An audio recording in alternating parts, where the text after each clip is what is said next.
Hello दोस्तों, welcome to my YouTube channel Excellon. तो कैसे हैं आप लोग। तो जैसा कि आपको पता होगा कि अपने चैनल पे अपन जो नीट का सिलेबस है वो कंप्लीट करवा रहे हैं, 11th और 12th कंप्लीट बायोलॉजी। और मैंने 12th क्लास का जो पहला चैप्टर है sexual reproduction in flowering plant वो मैंने स्टार्ट कर रखा है ऑलरेडी, लेकिन वो हिंदी मीडियम बच्चों के लिए है। आज मैं 11th क्लास के अंदर जो इंग्लिश मीडियम के बच्चे होते हैं उनके लिए पहला चैप्टर स्टार्ट करने वाला हूँ। ये मैं हिंदी मीडियम के लिए भी लेके आऊँगा और हिंदी और इंग्लिश दोनों के लिए अलग अलग से होगा। ठीक है। तो इंग्लिश मीडियम बच्चों के लिए 11th क्लास का जो पहला चैप्टर है नीट का, जिसका नाम है द लिविंग वर्ल्ड या लिविंग वर्ड, अपन उसकी बात करने वाले हैं। तो उम्मीद है आपको वो चैप्टर समझ में आया होगा और ये भी आएगा और कंटिन्यू अपन ऐसे ही चलते जाएंगे। तो चलिए चैप्टर स्टार्ट करते हैं। तो जो आपका चैप्टर है, चैप्टर का नाम है लिविंग वर्ड। लिविंग वर्ड का मतलब होता है कि इस संसार के अंदर कितने टाइप के लिविंग ऑर्गेनिज्म हैं, आप उनको आइडेंटिफाई कैसे करते हो, उनके कैरेक्टरिस्टिक फीचर्स क्या होता है, लिविंग और नॉन लिविंग क्या होता है, उनके फीचर्स क्या क्या है। उनको आपने आइडेंटिफाई कर लिया तो आप उनको नोमेनक्लेचर कैसे करोगे, क्लासीफाई कैसे करोगे, वो सब चीज़ें अपन इस चैप्टर के अंदर पढ़ने वाले हैं। ये आपकी जो डाइवर्सिटी जो यूनिट होती है उसका ही एक पार्ट होता है। आपकी जो पहली यूनिट है वो है डाइवर्सिटी, और डाइवर्सिटी का ही पहला चैप्टर है। तो चलिए आगे देखते हैं इसके अंदर क्या क्या आता है। सबसे पहले इस चैप्टर के अंदर अपन क्या क्या चीज़ें पढ़ने वाले हैं, अपन उसी की बात करेंगे।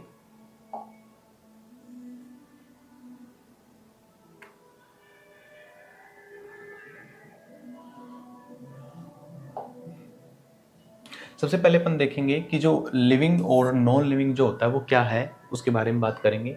इसके अलावा अपन बात करेंगे रिप्रोडक्शन।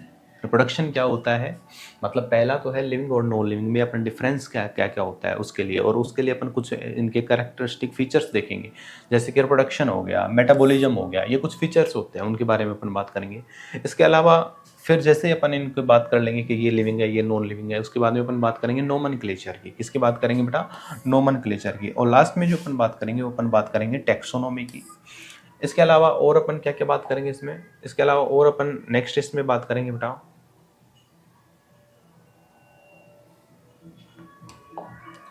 अपन इसमें सिस्टेमेटिक्स की बात करेंगे, अपन इसमें टेक्सोनोमिक कैटेगरीज की बात करेंगे, अपन इसमें टेक्सोनोमिक एड्स की बात करेंगे। तो इस चैप्टर के अंदर अपन ये जो टॉपिक्स हैं इनसे डील करने वाले हैं। तो चलिए एक बार चैप्टर को स्टार्ट करते हैं और समझते हैं इसको।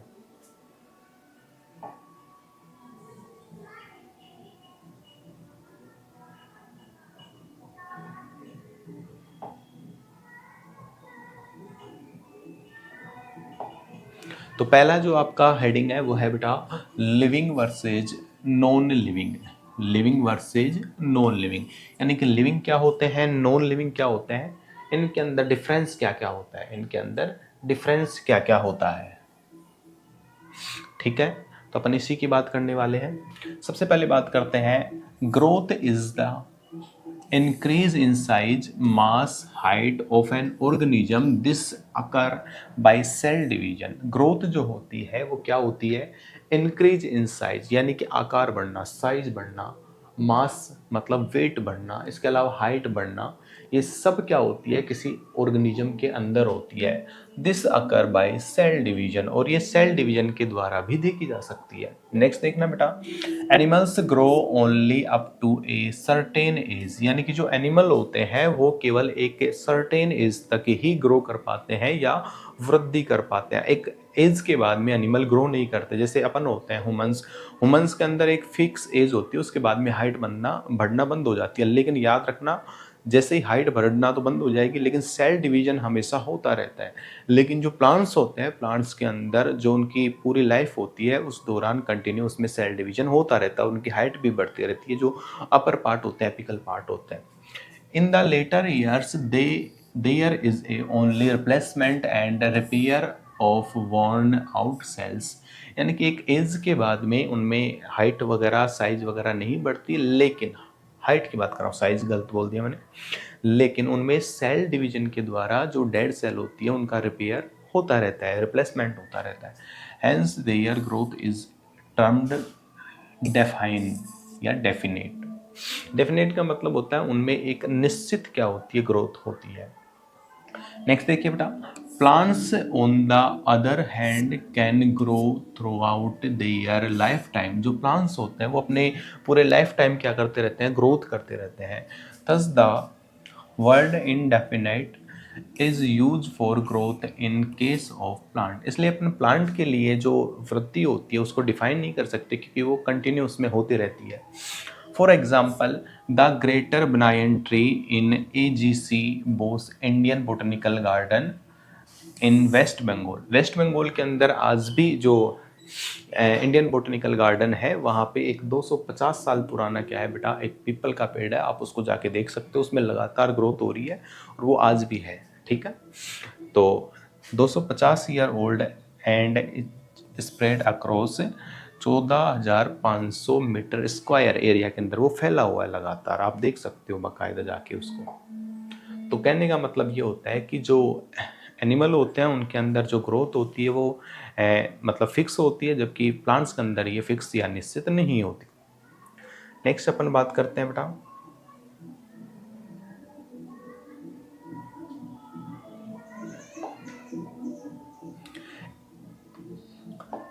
इन unicellular organism growth and reproduction are synonyms.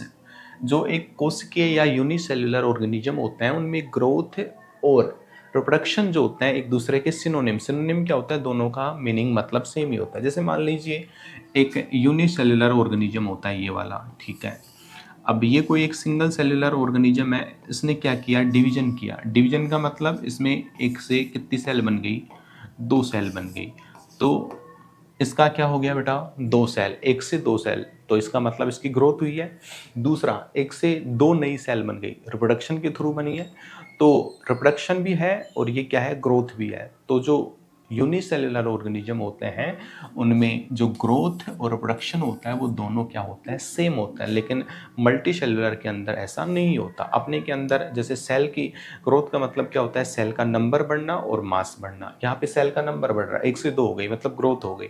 ऐसे रिप्रोडक्शन में 2 नई सेल बन गई, डॉटर सेल बन गई, तो ये रिप्रोडक्शन भी है, दोनों सेम है। बट मल्टी सेल्युलर के अंदर ऐसा नहीं होता। मल्टी सेल्युलर के अंदर जो ग्रोथ होती है वो अलग होती है और रिप्रोडक्शन अलग होता है। ठीक है, नेक्स्ट अपन बात करते हैं बेटा in plants and animals growth and reproduction are 2 separate phenomena. तो मल्टीसेल्युलर है प्लांट और एनिमल, प्लांट और एनिमल क्या है, मल्टीसेल्युलर, और इनके अंदर ये क्या हो गया, ये टोटली डिफरेंट फिनोमिना है, यहाँ पे ऐसा नहीं चलता। नेक्स्ट अपन बात करते हैं living organism grow due to addition from inside also called intrinsic growth. Growth can be extending to as seen in non living matter by the accumulation material on the surface.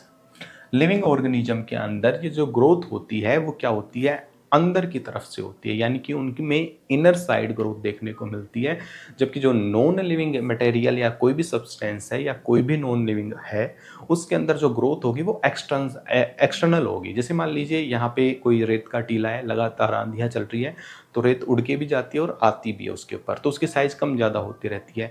तो उसमें जो growth हो रही है वो external surface पे हो रही है, तो वो क्या है, नॉन लिविंग। लेकिन लेकिन अपन जैसे जो कोई ऑर्गेनिज्म होता है उसके अंदर लगातार अंदर से ग्रोथ होती है और वो क्या है बेटा, लिविंग होती है। तो ग्रोथ का एक आइडेंटिफिकेशन भी होता है कि जो इंटरनल ग्रोथ होती है वो तो क्या होती है बेटा, लिविंग की होती है, और जो एक्सटर्नल होती है वो नॉन लिविंग की होती है। Sand dune and glacier are good example of extension growth. Sand dunes मतलब जो आपने जैसे रेगिस्तान के अंदर रेत के टीले देखे होंगे, या फिर आपने क्या देखा होगा बेटा, ग्लेशियर लगातार पिघलते रहते हैं, बनते रहते हैं, तो उसमें एक्सटर्नल ग्रोथ होती है लेकिन वो लिविंग नहीं है, क्योंकि एक्सटर्नल ग्रोथ किसका फीचर है, नॉन लिविंग का फीचर है। नेक्स्ट अपन बात करते हैं growth is a property of living being but can not be consider as a defining characteristic feature of living being.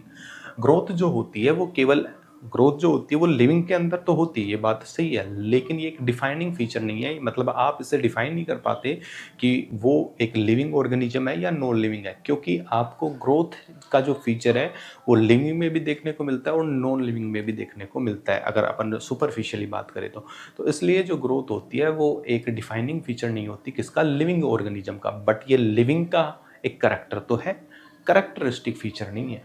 ठीक है, ये थोड़ा सा याद रखना, यहाँ पे इंपॉर्टेंट है। नेक्स्ट अपन आगे देखते हैं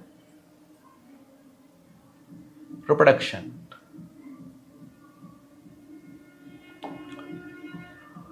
और रिप्रोडक्शन की जब अपन बात करते हैं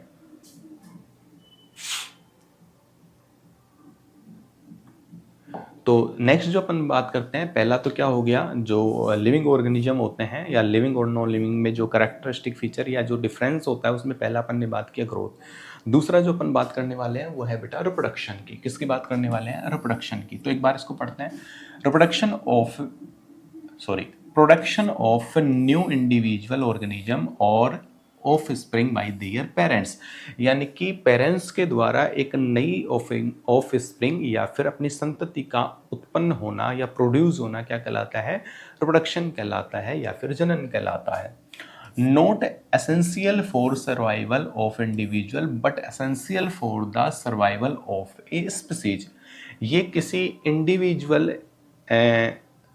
इंडिविजुअल के लिए जिंदा रहने का तरीका नहीं है, बट एक स्पीसीज के लिए जिंदा रहने का तरीका है। ध्यान से पढ़ना, not essential for survival of A individual, किसी एक के लिए जिंदा रहना नहीं है। जैसे मान लीजिए जैसे ह्यूमन स्पीसीज है, ह्यूमन के अपने इंडिया में 150 करोड़ के आसपास है। अब कोई एक व्यक्ति जनन नहीं करेगा इसका मतलब ये थोड़ी है कि सभी मर जाएंगे, नहीं, वो मर जाएगा, कोई दिक्कत नहीं है, बट स्पीसीज तो है 250 करोड़ है, सभी करेंगे बाकी तो एक के लिए जरूरी नहीं है, लेकिन एक स्पीसीज के लिए क्या होता है, ये एसेंशियल हो जाता है। मतलब अगर पूरे के पूरे ही ह्यूमन जनन करना बंद कर देंगे तो पूरी स्पीसीज ही क्या हो जाएगी, दी एंड हो जाएगा उसका। तो इंडिविजुअल के लिए जरूरी नहीं है, बट स्पीसीज के लिए क्या हो जाता है बेटा, ये जरूरी हो जाता है। Not essential for survival of individual but essential for the survival of a species. अब एक बार इसमें डिफरेंस देख लेते हैं अपन। डिफरेंस से पहले अपन इसका टाइप देख लेते हैं, टाइप ऑफ रिप्रोडक्शन। तो ये दो टाइप के होते हैं, आपने पहले भी पढ़ा होगा। एक तो होता है बेटा एसेक्सुअल रिप्रोडक्शन और दूसरा होता है सेक्सुअल रिप्रोडक्शन। हिंदी में इसको बोलते हैं अलैंगिक जनन, उसको बोलते हैं लैंगिक जनन। सबसे पहले बात करते हैं, does not involve the fusion of gametes. जो एसेक्सुअल रिप्रोडक्शन होता है इसमें गैमेट का फ्यूजन नहीं होता, लेकिन जो सेक्सुअल रिप्रोडक्शन होता है उसमें गैमेट्स का फ्यूजन होता है। गैमेट क्या होता है? कोई भी ऑफ स्प्रिंग होती है या ऑर्गेनिज्म होता है, वो सेक्सुअल रिप्रोडक्शन जब करता है तो वो गैमेट बनाता है और वो गैमेट फ्यूज होकर के एक नई क्या बनाते हैं, ऑफ स्प्रिंग बनाते हैं। नेक्स्ट पॉइंट है offspring identical to the parent. जो ऑफ स्प्रिंग होती है किसमें, एसेक्सुअल रिप्रोडक्शन में, जो नया संतति बनती है या ऑफ स्प्रिंग बनती है वो बिल्कुल आइडेंटिकल होती है किसके, अपने पेरेंट्स के जैसे। बट इसमें ऐसा नहीं होता, इसमें of spring very genetically from the parents. इसके अंदर जो ऑफ स्प्रिंग होती है वो जेनेटिकली डिफरेंट होती है थोड़ी बहुत अपने पेरेंट्स की। एग्जैक्ट सेम नहीं कह सकते आप, लेकिन इसमें एग्जैक्ट सेम होती है। Asexual reproduction is uniparental. जो एसेक्सुअल रिप्रोडक्शन होता है उसमें केवल एक पेरेंट्स की रिक्वायरमेंट होती है, दो की जरूरत नहीं होती, केवल एक से ही क्या हो जाएगा, वो कंप्लीट हो जाएगा। लेकिन सेक्सुअल रिप्रोडक्शन के अंदर आपको बाई पेरेंटल मतलब दो पेरेंट्स मेल एंड फीमेल की रिक्वायरमेंट होती है, दो अलग अलग गैमेट जो बनाएंगे उसकी जरूरत होगी। सबसे पहले बात करते हैं एसेक्सुअल रिप्रोडक्शन की।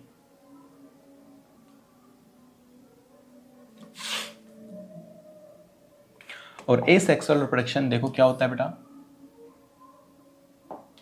एसेक्सुअल रिप्रोडक्शन में क्या होगा,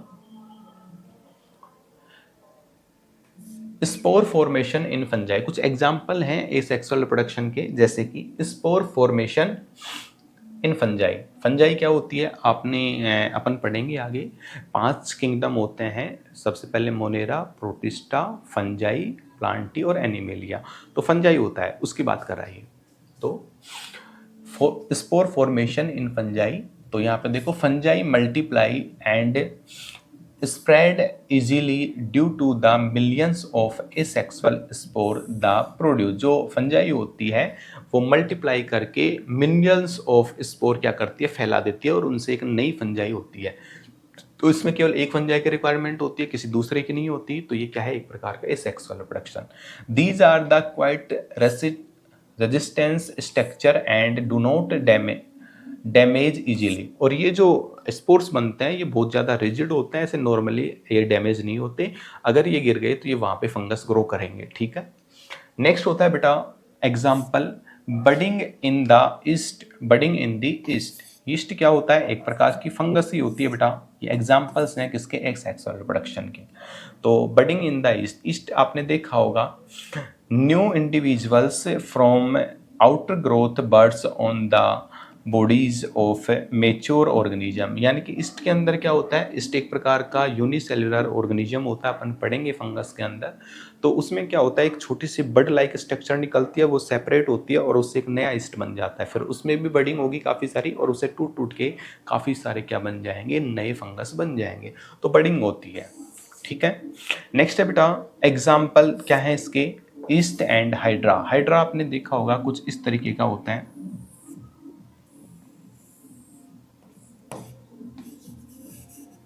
तो यहाँ पे ऐसे कुछ बडिंग जैसी स्ट्रक्चर होती है, ये अलग होगी और यहाँ पे एक नया हाइड्रा बन जाएगा, एक नया हाइड्रा बन जाएगा यहाँ पे कुछ इस तरीके से। नेक्स्ट एग्जांपल देखते हैं बेटा, रीजनरेशन इन फ्लैट फॉर्म, चपेट कर्मी। एक अपन एनिमल किंगडम के अंदर एक जो फाइलम होता है उसके बारे में बात करेंगे, उसका एग्जांपल होता है फ्लैट वर्म। तो fragmented parts of organism regenerate the lost part of their body and become a new organism. Flat form क्या होता है, एक ऑर्गेनिज्म होता है कुछ इस तरीके का,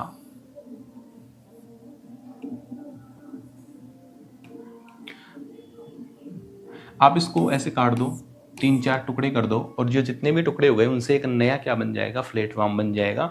तो इसमें रीजनरेशन हो जाता है, मतलब जो कटे हुए पार्ट होते हैं वो जो बाकी के पार्ट्स होते हैं उनको वापस से रीजनरेट कर लेते हैं।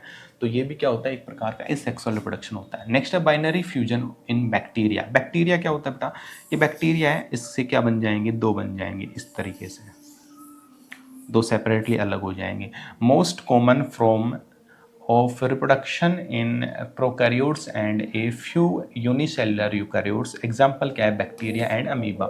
तो नॉर्मली जो प्रोकैरियोट्स होते हैं, 2 प्रकार के सेल्स होती हैं, एक तो प्रोकैरियोटिक एक यूकैरियोटिक। जिनमें प्रोकैरियोटिक सेल्स पाई जाती है उनको प्रोकैरियोट्स बोलते हैं, जिनमें यूकैरियोटिक यानी कि एडवांस सेल पाई जाती है उनको यूकैरियोट्स बोलते हैं। तो प्रोकैरियोट्स के अंदर जो नॉर्मली सेल डिवीजन होता है वो एसेक्सुअल और वो भी कैसा, बाइनरी फ्यूजन जैसा होता है, ठीक है।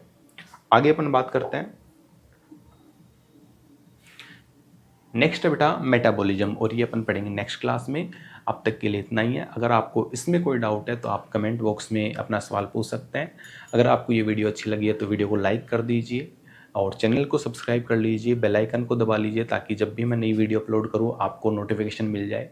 और आपको ये वीडियो कैसे लगी तो ज़रूर बताइए। तो मिलते हैं नेक्स्ट वीडियो में और अपन कंप्लीट 2027 की जो नीट है उसका सिलेबस यहाँ पे करवाएंगे। तो मिलते हैं नेक्स्ट वीडियो में, तब तक के लिए जय हिंद एंड जय भारत।